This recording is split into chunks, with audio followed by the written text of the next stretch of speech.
Welcome to the Connected Leaders Academy virtual conference designed to reshape your vision of transformation. As we navigate the evolving business landscape, our speakers will unveil innovative strategies to manage and initiate change. Prepare to adapt, innovate, and lead, ensuring your role as a catalyst in this transformative era.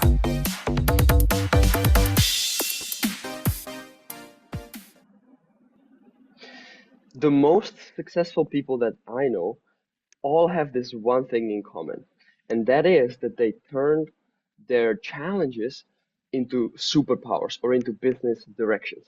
And that is exactly what I'm going to talk about today on two levels. Level one is challenges that you've already faced and overcome. How can you turn those into your business superpowers? But also, what kind of weaknesses do you have or are you facing right now? What kind of shortcomings are you facing right now that you can also turn into business superpowers and advantages?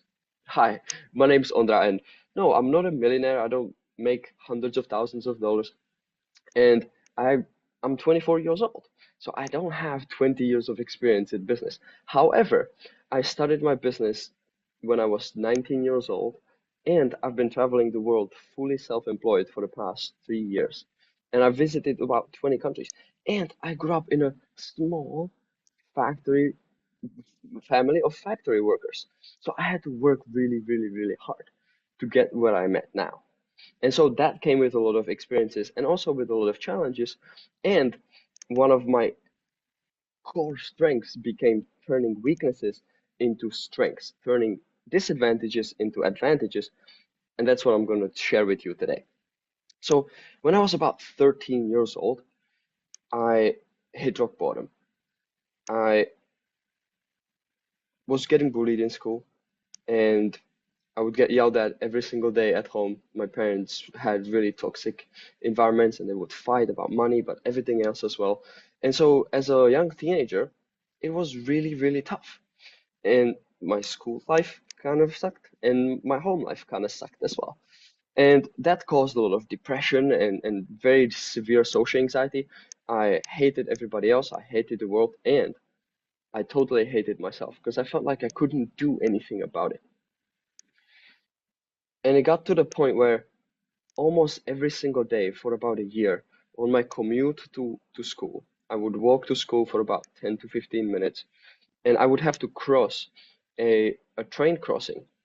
And it was so bad that almost every day I was wondering, like, what if I just ended it here? What if I just didn't cross and I just stayed on the track and just waited for a train?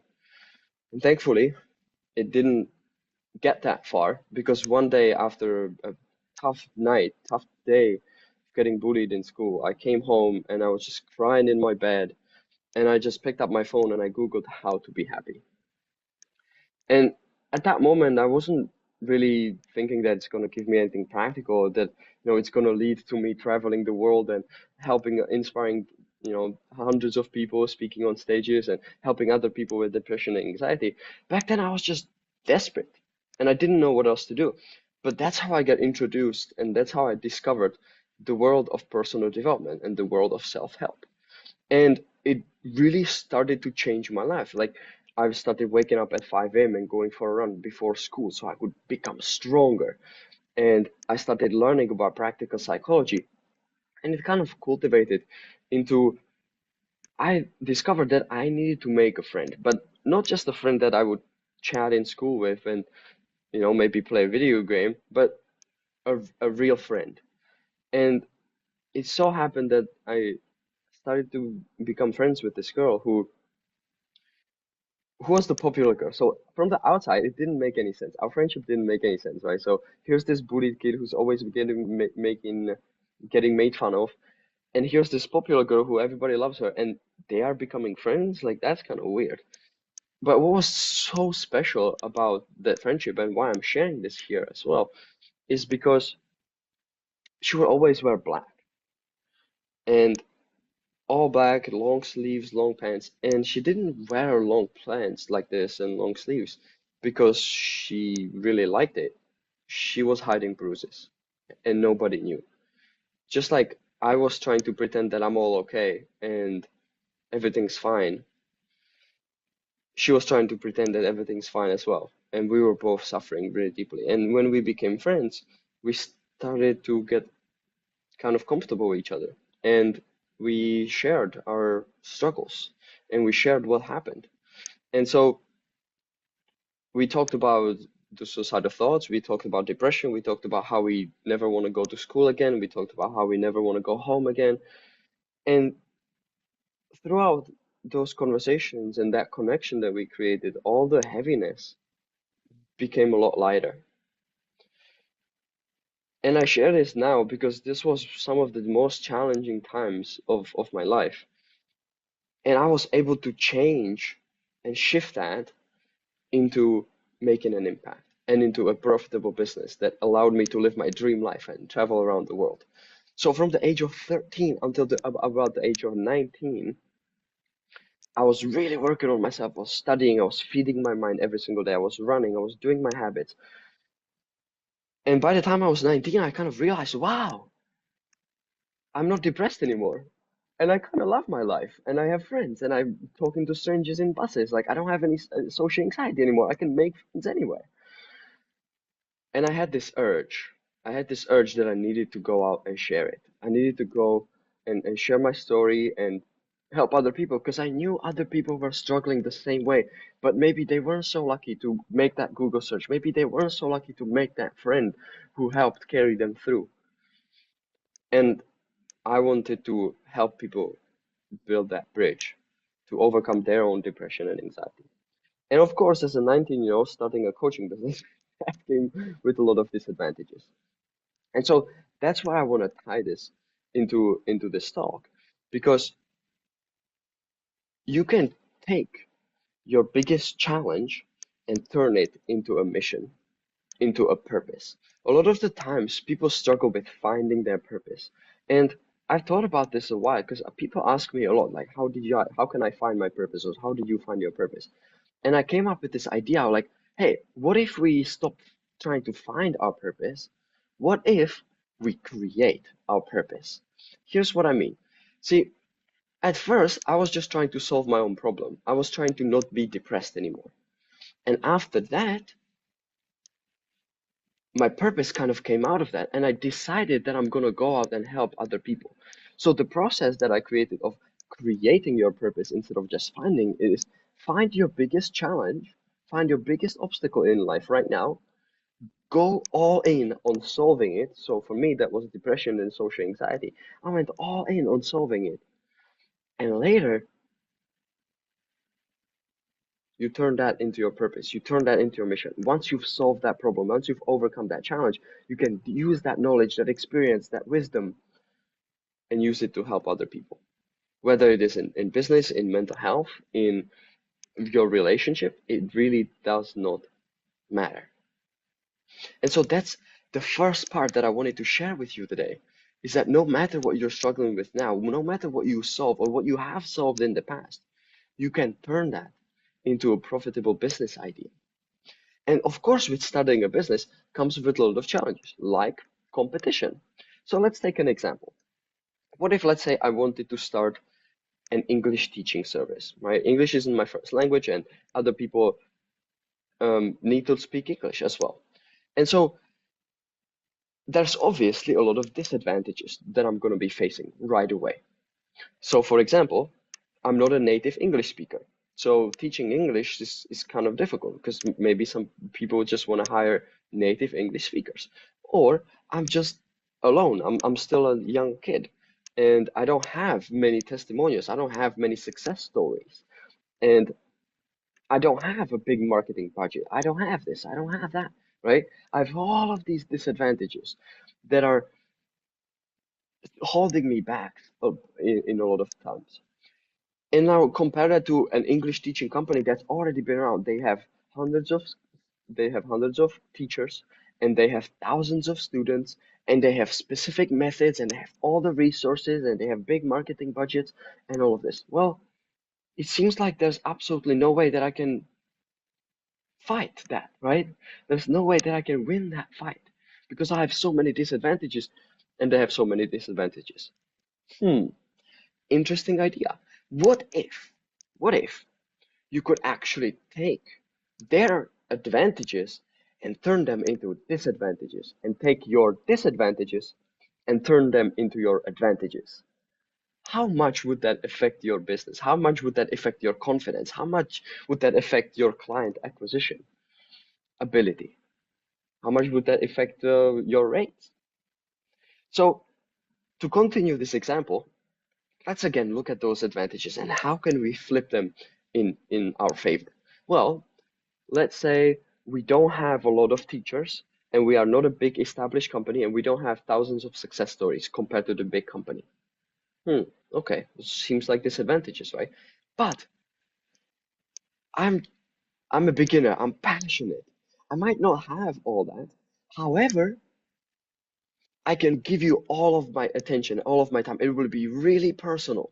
And because you will be one of the first few people who comes through the project with me and comes through the program with me, you will help me build it. So it will be hyper personal for you. Whereas if you go with that big company, you will be just one of the thousands of people. You will be just one of the numbers. You will get some random teacher who's just getting paid, who doesn't really care about you. You won't have that kind of personal connection like you would have with me. Now we've completely flipped it and we took that disadvantage and turned it totally into an advantage over the bigger competitor, right? Or let's take another example. Let's take I'm not a native English speaker, right? So again, that might be a big disadvantage because people are looking for native English speakers to learn English from. However, I can also say, yes, I'm not an native English speaker. I had to learn English by myself with self-study, a little bit in school, but mostly self-study. So I personally understand. I know what it's like to learn English as your second language. Whereas native speakers, they were just born with it, right? They don't even speak any other language. They might have never learned any other language, and they're going to teach you English? Hmm, right? They don't understand what it's like to learn a second language as an adult. They just learned as kids, and that's it. So again, now I flipped my disadvantage over the native English speaker into a huge advantage as a non-native English speaker. I hope you're getting the point. And so at the end of the this talk, I want to give you a challenge to write down your disadvantages and go through your mental exercise to actually try and figure out how you can, using these examples, how you can change your disadvantages into advantages. So how did I use this and how did this impact my life? As I said in the beginning, I'm still 27, 24 years old. I started my business when I was 19. And I'm not a millionaire. I don't make hundreds of thousands of dollars a year or a month. And I've been able to live a really awesome life with my online self-employed income, just with my business.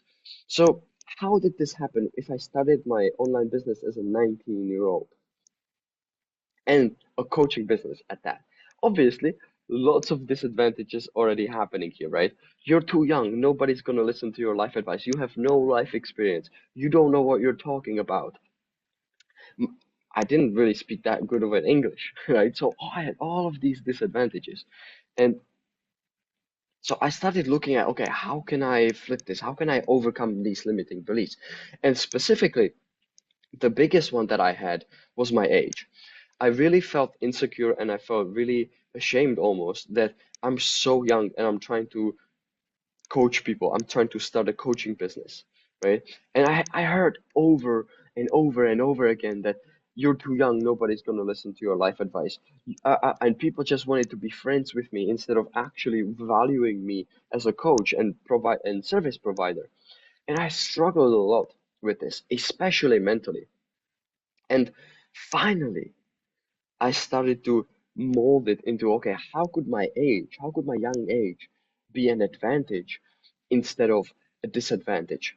And also at first, I tried to find ways, how can I boost my confidence? Because this is what's really taken my confidence away. And it made it super difficult to make my content, to offer anything, to definitely to sell anything, right? Let alone make thousands of dollars a month so I could live my dream nomad lifestyle. So I remember I went on a call with this coach, and she later became my online mom. But The first call we ever had, she asked me, so what business do you really want to do? And back then I was trying affiliate marketing and dropshipping and all this. I was jumping all around. And she asked me, hey, what do you really want to do? And I said, well, I really want to be a coach, but I feel like I'm too young and nobody's going to listen to my life advice, so I need to become rich and successful and old first, and then I can be a coach. And I kid you not, you know how in the talent shows they have the buzzers? She had a little buzzer hidden behind her laptop, and as soon as I said that, I just heard the bzzz. I jumped up. I'm like, oh, what was that? And she just showed me the buzzer, smiled, and said, "That's a limiting belief that you probably got from your mom, and it's not true that you are too young and nobody would listen to you. You should do coaching because you're passionate about it. That's where your mission is. That's what comes from your story. That's what you've overcome." And I started to think, okay, I think she's right. Like, I wouldn't have even said that I want to be a coach if I really didn't feel good enough. So it was just a limiting belief. Now, I had to battle that limiting belief. Now, this is where it got really practical. She instructed me to get a piece of paper like this, right? Get a piece of paper or a pad or your journal, and on the top write 10 reasons why I am good enough to X, whatever it is that you want to do, right? To double my sales in the next month, or whatever it is that you want to do. 10 reasons why I am good enough. And make an inventory, make a list of the advantages that you already have.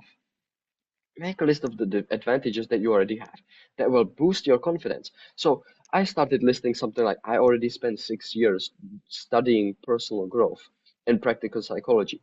I already had many conversations with other people who were suicidal and struggling with depression, and I was able to help them.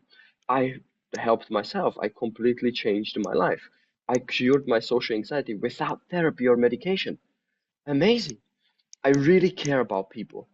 I'm really excited. I'm really passionate. I would love to make an impact. I'm driven. I'm young. I have this passion. I have this energy. And I was looking at that list and I'm going through the list. I'm like, oh my God, these are amazing reasons why I'm already good enough to start now. And that helped me get started. However, in the first few years, I still struggled in the back of my mind with I'm still too young. And maybe I cannot charge thousands of dollars per client because I'm too young and nobody's gonna value me that much. And I remember the whole thing completely changed. And I was trying to change it mentally, right? And I was trying to tell myself, no, like, you have advantages because you're young, you have this energy, you have this passion, you have a better insight into technology, and you've grew up with this, you have a better insight into where the future might go, you studied electronics and tech and all of this. That's your advantage. Your age can be your advantage as well. And you've already figured all of these things out early on.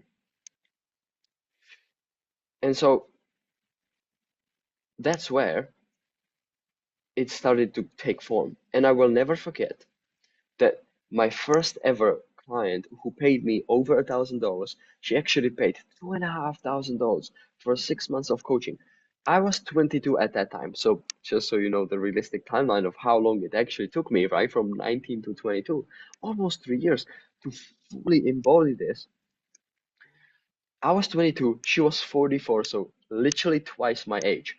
And she hired me to coach her for 6 months to help with her mental health, her habits, and starting her business. And she paid me $2,500. Now, as a kid from the Czech Republic, that's like $2,500. That is about 3 months of my mom's salary in the Czech Republic, right? And that I just got that from one sale. I just made 3 months of my mom's salary in one sale. Incredible. And I had to ask her, right? She was twice my age, and so I had to ask her. And I was like, so why me? Why did you hire me as your coach rather than literally anyone else of the thousands of coaches? And she said, well, I really liked your authenticity and you were being real, and I like your passion, I like your energy. All of these things that I kind of listed as my advantages, right? And she also said, I hired you because you are so young. And I was like, what do you mean? And she said, well, because you are so young, you have a fresh, unique perspective. You grew up with the technology that I'm trying to use that I struggle with. You have all of this new passion and energy and enthusiasm. So I think you can really help me with these things because you are so young, and maybe also because you didn't have those 40 years of old programming to do all this, and you started so young, and you've already done so much at this age, and you started so young.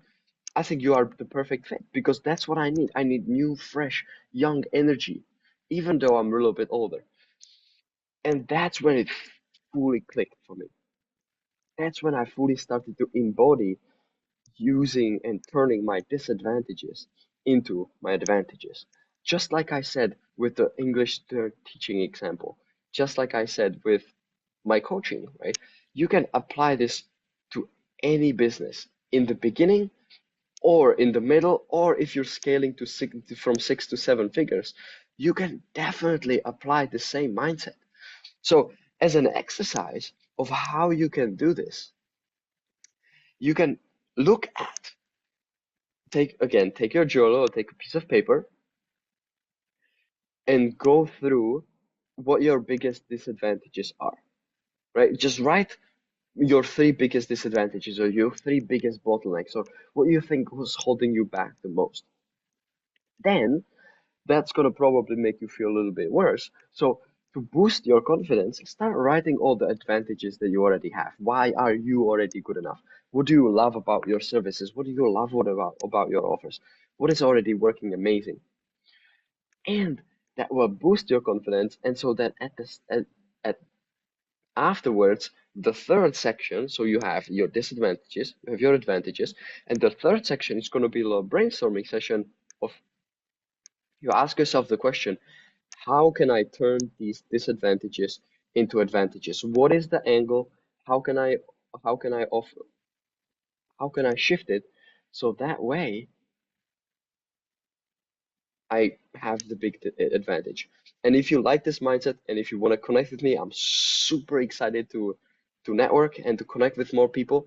You can go on my Instagram at robohumanist, ROBOHUMANIST,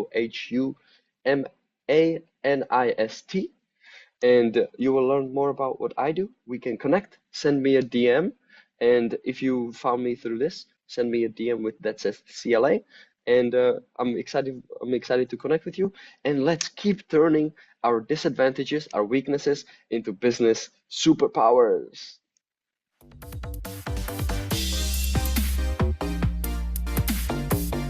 Thank you for participating in today's enlightening session. As we transition to our next expert, remember that each strategy and insight is a step toward becoming a transformative leader in your field. Visit connectedleadersacademy.com to stay engaged and informed. The journey of change is ongoing. Let's move forward together.